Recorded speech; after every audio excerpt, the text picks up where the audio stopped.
সিপিএমের অর্থ সংগ্রহ ও জনসংযোগ অভিযান কর্মসূচি। হুগলির আরামবাগ সিপিএম ১ নম্বর এরিয়া কমিটির উদ্যোগে দোকানে দোকানে এবং পথ চলতি সাধারণ মানুষের সাথে জনসংযোগের পাশাপাশি অর্থ সংগ্রহ অভিযান কর্মসূচি অনুষ্ঠিত হল সোমবার সকালে। এদিন আরামবাগ শহরের হেডপোস্ট অফিস, পুরাতন বাজার সহ বিভিন্ন জায়গায় সিপিএম নেতৃত্ব কর্মীরা দলীয় পতাকা নিয়ে কর্মসূচিতে নামেন। দেখা যায় স্থানীয় ব্যবসায়ী থেকে শুরু করে পথ চলতি মানুষের হাতে একটি করে লিফলেট তুলে দিতে দেখা যায়।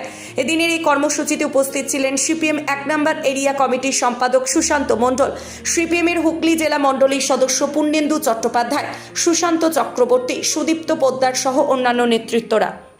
বিষয়টা নিয়ে কি বলবেন? এখন আমাদের গোটা রাজ্য এবং দেশ গভীর সংকটের মুখে দাঁড়িয়ে আছে।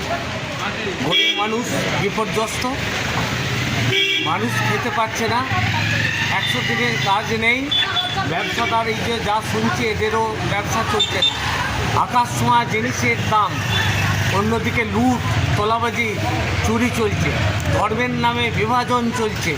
আবার অন্য দিক থেকে একবার গোটা কেন্দ্রের কর্পোরেট সংস্থা নামিয়ে দিয়ে গরিব অংশের যারা ব্যবসা করছিল, খেটে খাওয়া মানুষ, তাদের অবস্থা খারাপ। এরকম একটা ভয়ঙ্কর পরিস্থিতিতে দাঁড়িয়ে সামনে লোকসভা নির্বাচন। এই লোকসভা নির্বাচনে মানুষের কাছে আমরা এই বার্তা দিতে চাইছি, ধর্মীয় বিভাজন নয়, সম্প্রীতির বার্তা মানুষের কাছে পৌঁছে দিতে চাইছি। আমাদের মহান দেশ, গণতান্ত্রিক আমাদের ভারতবর্ষ, ধর্মনিরপেক্ষ আমাদের ভারতবর্ষ।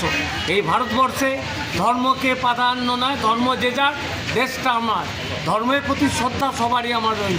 কিন্তু আমরা মনে করি গরিব মানুষই আমাদের আল্লাহ, গরিব মানুষই আমাদের ভগবান, তারাই পৃথিবীর সব কিছু কাজ করে।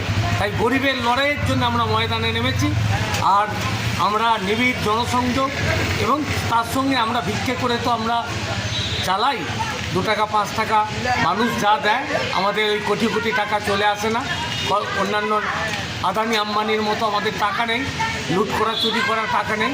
গরিব মানুষ 5 টাকা দিলে সেই টাকা নিয়ে আমরা কর্মসূচি পালন করি। তাই আজকে আমরা পথে বেরিয়েছি। অপুরন্ত অভূতপূর্ব সারা মানুষ বলছে আপনারা এগিয়ে চলুন, আমরা আছি।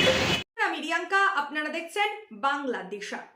আরামবাগ মহকুমা সহ অন্যান্য এলাকার খবর দেখতে চোখ রাখুন বাংলাদিশা ফেসবুক ও ইউটিউব পেজটি লাইক করে রাখুন। আপনারা দেখছেন আমার বাংলার নতুন দিশা, বাংলাদিশা।